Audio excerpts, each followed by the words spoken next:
Ei, mundo jovem, mundo jovem, mundo jovem, o futuro é de vocês. Ei, mundo jovem, mundo jovem, mundo jovem, vocês sabem viver.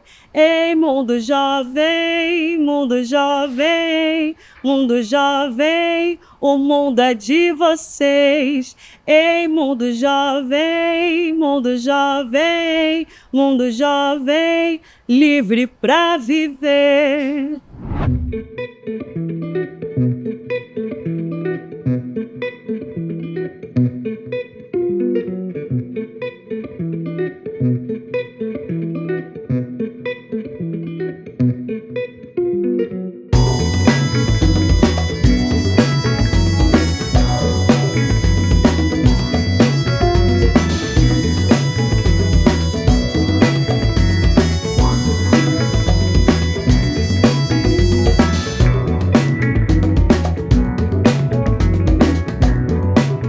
Esse é mais um programa Papo na Laje e hoje nós estamos aqui na Maré para bater um papo sobre juventude de favela. Oi pessoal, me chamo Jéssica Souto, eu sou diretora executiva da organização Movimentos aqui no Complexo da Maré, sou cria do Complexo do Alemão. Sou Ricardo Fernandes, sou cria da Cidade de Deus, faço parte da Movimentos, sou coordenador de arte e cultura.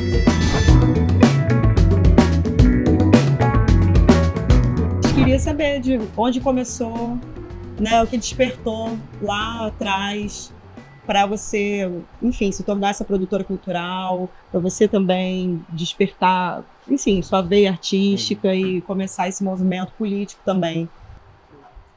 Eu acho que quando a gente fala sobre favela, tem sempre uma impressão já muito impressa, né, pela mídia hegemônica, de uma forma geral, essa coisa da marginalização, da violência. Para quem nasce, cresce dentro da favela e consegue enxergar tudo que a favela é enquanto uma potência, a gente vê que a favela está muito além do que se mostra, né, do que se exibe para o mundo.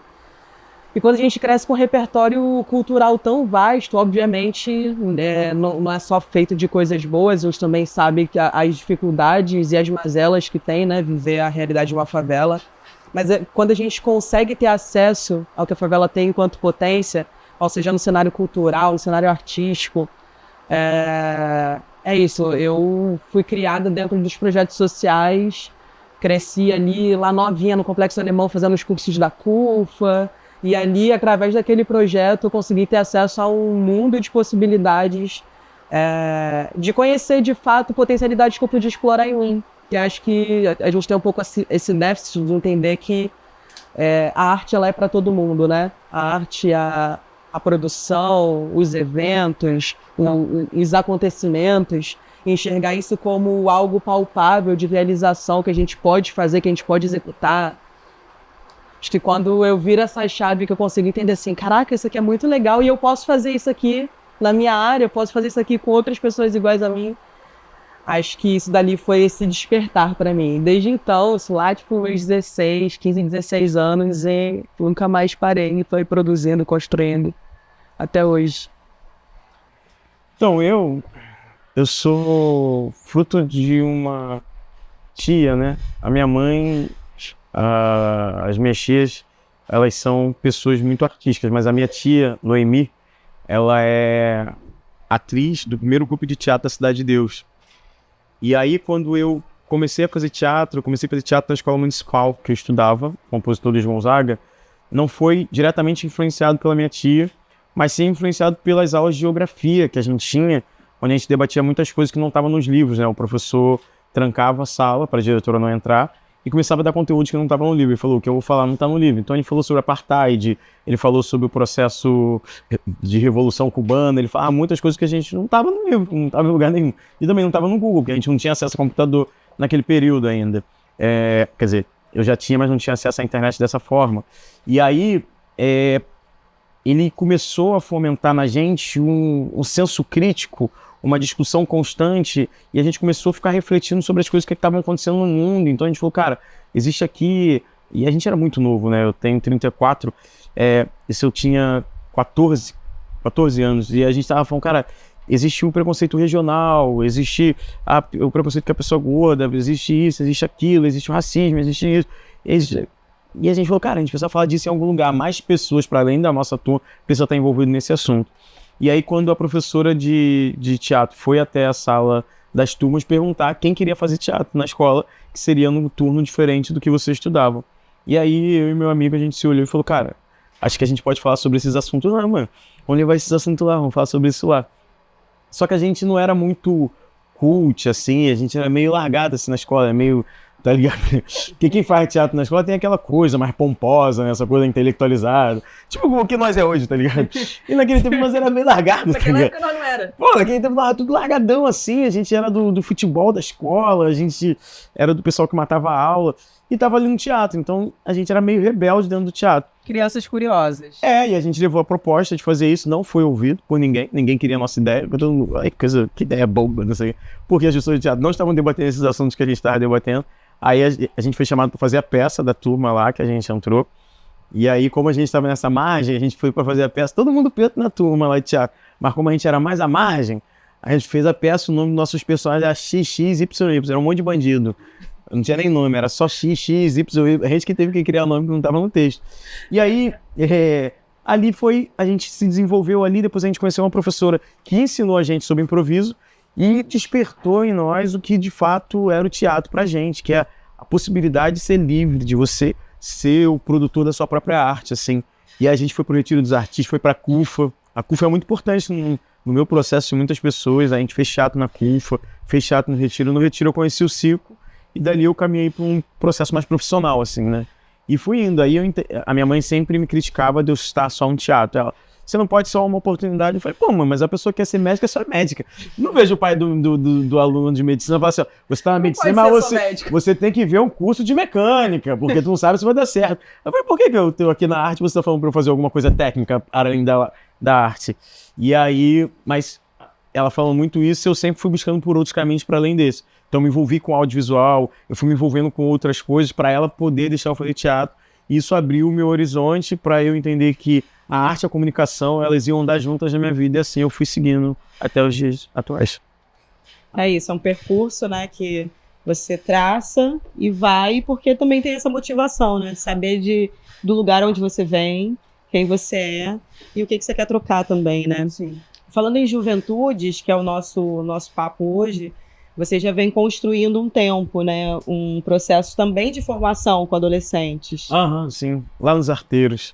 Hoje o Instituto Arteiros começou há 14 anos atrás como um grupo de teatro para crianças, não é nem adolescentes, porque durante o processo de ocupação ali do Estado ali, com a Secretaria de Segurança ali, que tinha um projeto aí, esqueci o nome, tinha um projeto aí, tinha algumas ações direcionadas para os adolescentes, para os jovens, mas não tinha nada para as crianças, assim. E aí as crianças só tinham escola. E depois jogava livre, assim. Então se tivesse, sei lá, uma exibição de filme em praça pública do Tarantino, cheio de sangue, quem estava assistindo o filme era um monte de criança. Se tivesse algum evento, qualquer coisa que tinha para os jovens e para os adultos, a maior parte das pessoas que ocupavam aqueles eventos, aquelas ações, eram as crianças, que elas estavam andando na rua de ponta a ponta. E a gente falou, cara, alguma coisa tem que ser feita especificamente para esse público, porque esse público está solto em qualquer lugar. E a gente falou, cara, vamos fazer uma aula de teatro. E aí, acho que foi um dia antes do Dia das Crianças, 1 ou 2 dias antes, a gente chamou as crianças que a gente via na rua, vai ter uma aula de teatro aí na quadra de samba. E as crianças foram, 15 crianças, assim. E a gente deu a aula, eu dei a aula, aí no dia seguinte não, na quinta-feira, né, isso foi na terça, na quinta, muitas outras crianças apareceram, e a gente foi desenvolvendo. Quando chegou um ponto, a gente falou assim, cara, a gente não é mais uma aula de teatro, a gente já é um grupo de teatro. E aquelas crianças que estavam sem pertencimento a lugar nenhum, só tinha escola e a família, falou assim, a gente é um grupo de teatro. Elas se sentiram empoderadas. Faço parte de um coletivo. Aí a gente, vamos arranjar os nomes aí. Aí vieram um nome ruim lá, aí eu vim com o nome Arteiros, aí teve votações, as crianças gostaram, aí a gente ficou. Só falar que foi tu que deu o nome, nem pô, foi mesmo. Aí foi o grupo de teatro Arteiros, a gente começou como um grupo de teatro, aí a gente fez articulações, conseguiu doações, viajou para Curitiba, para o Festival de Teatro com 10 crianças. A gente foi para a Alemanha com 10 crianças, então foi uma coisa muito diferente, né? 10 crianças da Cidade de Deus indo para a Alemanha fazer teatro na Alemanha durante 10 dias e tal. Então a gente foi fazendo, e o tempo foi passando. E aí a gente foi vivendo todos os períodos dessas crianças. Então teve um momento de estudo enquanto estava todo mundo criança, ali 10, 11, 12. Quando chegou no 13, 14, 15, aí veio o período da rebeldia, ficou difícil. O trabalho ficou mais difícil porque eles já achavam meio chato estar só no teatro, eles queriam outras coisas e tal. E aí era desobediência em casa, na escola, com a família. E aí a gente foi desenvolvendo outras coisas e a gente entendeu que a gente não dava mais só para ser um grupo de teatro. E nem dava só para ser direcionado para quem estava ali desde sempre. A gente precisava abrir e ser um instituto com vários cursos para além do teatro. É quando a gente começa a ser um instituto e ter um eixo de arte, um eixo de educação e um eixo social, para dar conta de todas as demandas e para todas as idades. Agora a gente atende todas as idades e está lá há 14 anos. Vai fazer 15 anos que vem. Bom, falar em demanda, eu pego muito a sua fala no sentido de potência que existe na favela, né? E uma demanda de uma necessidade de entretenimento, de cultura, desse movimento social, desse movimento educativo, né? Porque a gente sabe que às vezes o Estado falta. Às vezes não, né? Quase sempre o Estado falta. E quem faz esse movimento coletivo de acolhimento são as próprias pessoas da favela, né? A favela como esse lugar rico, potente, como você falou. E aí vocês conseguem trabalhar exatamente nessa brecha, né? Que é fomentando, que é chegando junto, que é articulando com esses jovens, com esses adolescentes. Como é isso? Então, a gente tem trabalhado um termo que a gente tem chamado de favelocentrismo, que é a favela no centro de tudo, né? A favela como protagonista, a favela no centro do que a gente está construindo, do que a gente está produzindo. E acho que tem muito um gancho com o que o Ricardo traz sobre... desde essa construção, né, dele lá criança, na escola, do professor referência, acho que esse lugar da referência, da pessoa que vai trazer a provocação, que vai dar o espaço para que essas provocações sejam feitas, sejam exploradas, esse lugar que a gente fala, inclusive, sobre a CUFA, né, é engraçado, o Ricardo, que a gente teve experiências diferentes, né, mas é simbólico, porque, tipo, a CUFA é essa organização grande que consegue atuar em outras favelas, e como ela serviu de referência para muita gente. Embora hoje a gente não tenha nenhuma relação, não tenha vínculos, mas foi uma referência. Acho que hoje o trabalho que a gente está trilhando vai muito nesse caminho, né? De que a gente consiga ser referência para outras pessoas. Então, quando a gente consegue criar esse espaço aqui, e aí a gente consegue fazer formações, e aí formações das mais diversas possíveis, sobre direitos humanos, sobre guerra às drogas, sobre teatro, sobre música, sobre fotografia. E História das favelas. História das favelas. Então, quando a gente começa a falar sobre identidade, sobre gênero e todas essas coisas que, de uma forma geral, a gente vivencia, mas estão soltas, e nesse lugar da desqualificação, né? Quando a gente concentra tudo isso de forma qualificada e consegue compartilhar, cara, isso aqui é um processo surreal, assim. A gente conseguir ver esse movimento, né? Tipo, que a gente buscou lá atrás e que a gente sentiu falta na nossa infância, na nossa juventude, na nossa adolescência, e entender que a gente está conseguindo um trabalho de formiguinha, obviamente, muito pequeno ainda, e a gente consegue olhar em volta e falar assim, caraca, essas pessoas hoje têm referência. Então, tá gostando do Papo na Laje? Convido vocês para seguirem a gente nas redes sociais. Aqui na tela tem o QR Code e o @ do Instagram. Vem!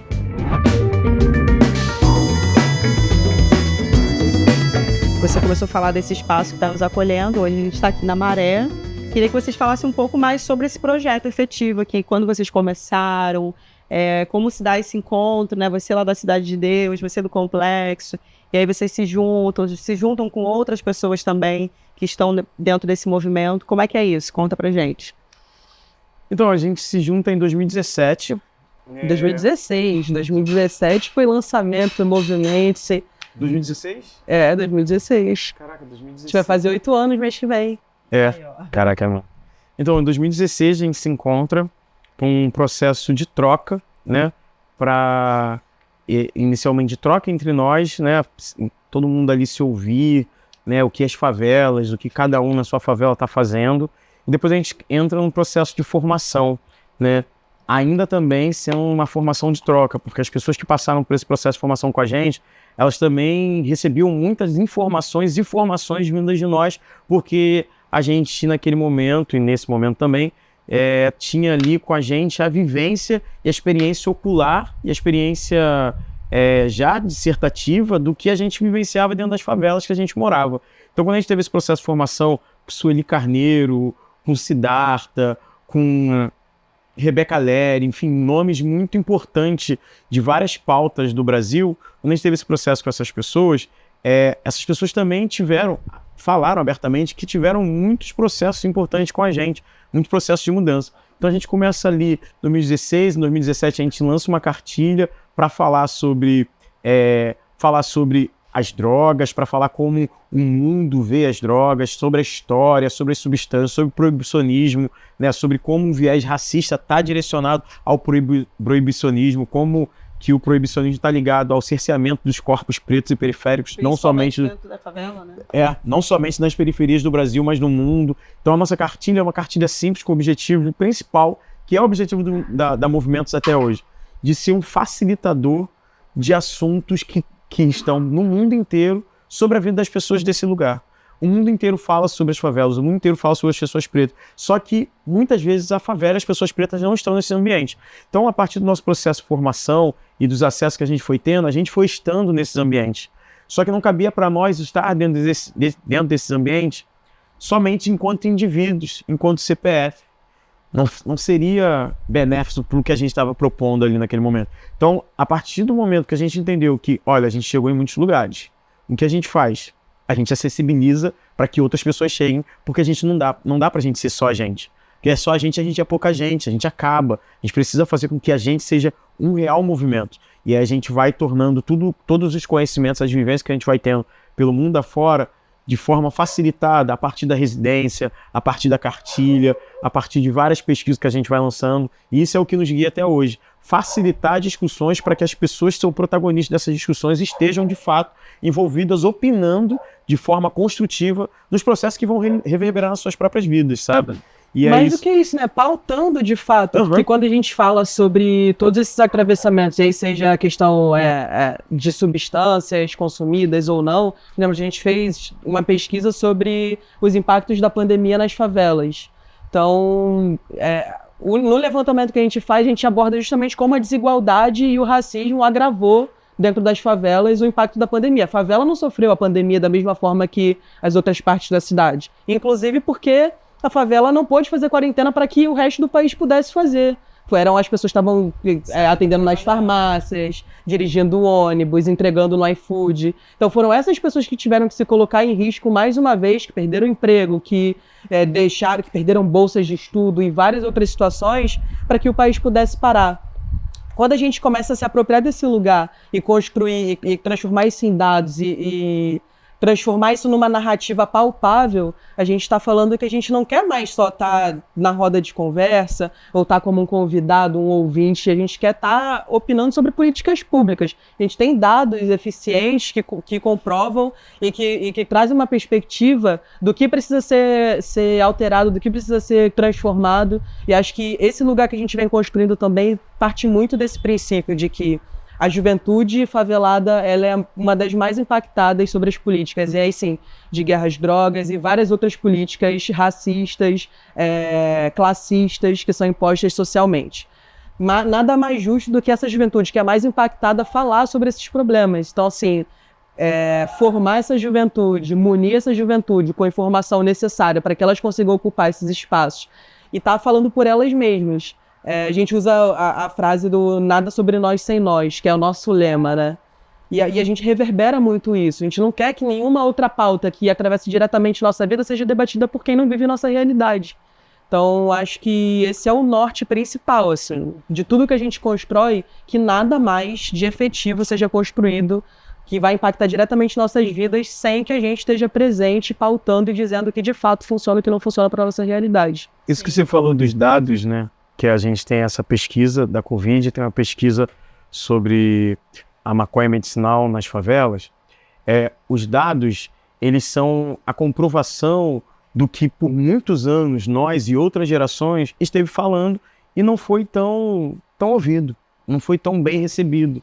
E aí quando a gente torna o que a gente falou tangível a partir de dados de número, a gente traz a ciência dos números para comprovar o que a gente já estava falando antes.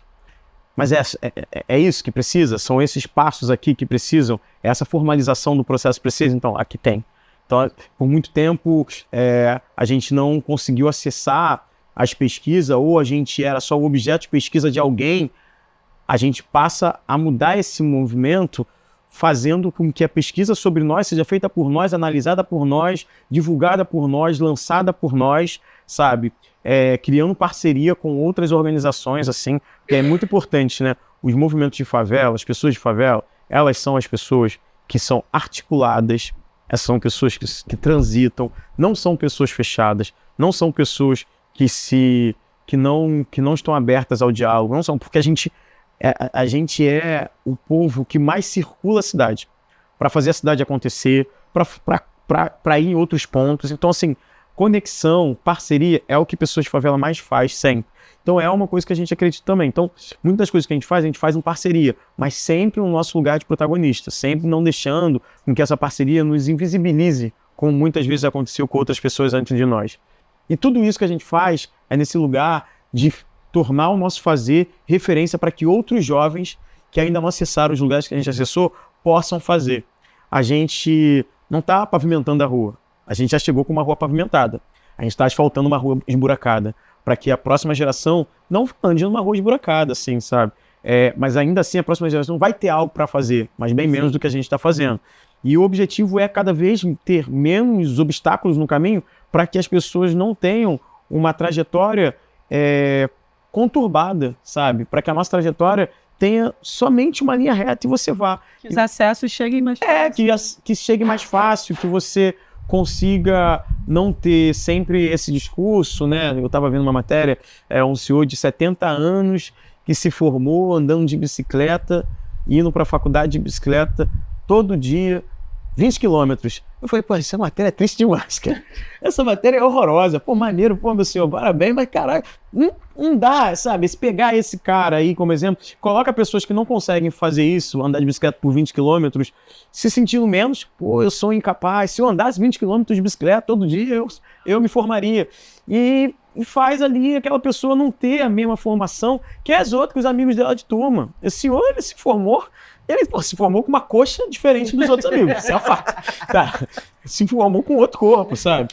Mas é isso, assim, no final, o nosso objetivo é tornar o que a gente faz acessível para que outras pessoas possam fazer ao mesmo tempo que a gente está fazendo e depois da gente. Pô, essa frase, nada sobre nós sem nós, ela é muito necessária porque a gente vê hoje que existe também uma glamorização da vida da favela, de um olhar também super estereotipado, né, de quem está de fora. E principalmente muita gente ganhando dinheiro com isso, né? Você falou da pesquisa, por exemplo. Às vezes dentro da universidade tem diversas pesquisas que falam sobre a favela. Não são pessoas faveladas que estão ali, mas aquelas pessoas ali estão falando sobre, né? Na televisão, ao mesmo tempo, né? Existe esse olhar de um fetiche para a vida na favela, para a juventude na favela. E quem ganha de fato dinheiro com isso não são essas pessoas, né? Então... acho que essa questão do lugar de fala, né? Sim. Que eu acho que é um lugar muito delicado. Acho que a gente já está no momento do mundo que a gente precisa debater sobre isso, o lugar de fala. Por quê? Porque a gente, pessoas racializadas, a gente acaba tendo um lugar de fala de pessoas pretas. As pessoas não racializadas, né, que tendem a ser as pessoas brancas, elas têm um lugar de fala de ser humano. Por isso que elas falam de todos. Eu falei, não, que isso?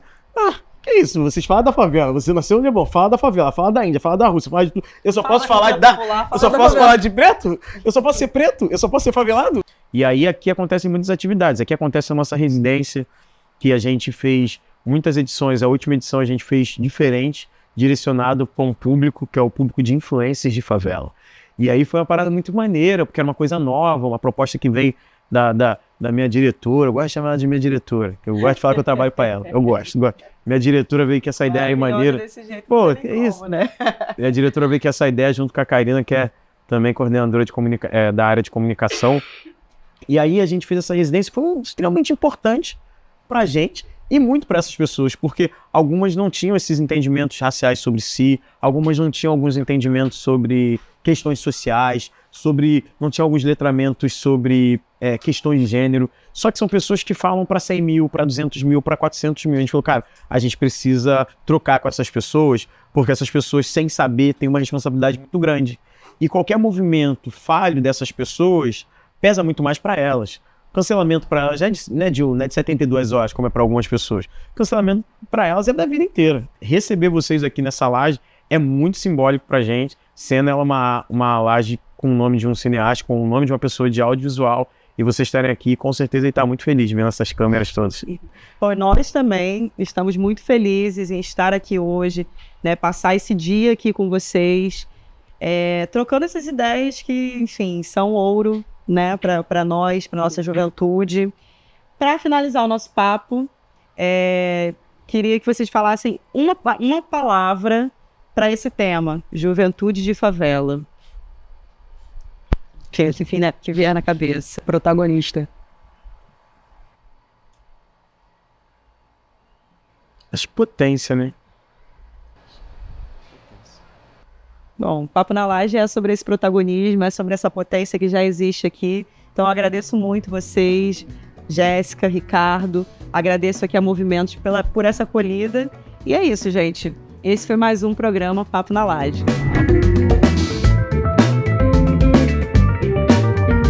Meu sonho é o meu trabalho não ser mais necessário. É poder deixar de militar, deixar de construir alternativas e só saber que as políticas já existem e que a gente tem uma vida normal, natural, como qualquer outra pessoa. Meu sonho é ser um canal para que outros jovens consigam realizar seus sonhos, consigam ter perspectiva de um mundo muito mais amplo do que apresentaram para eles.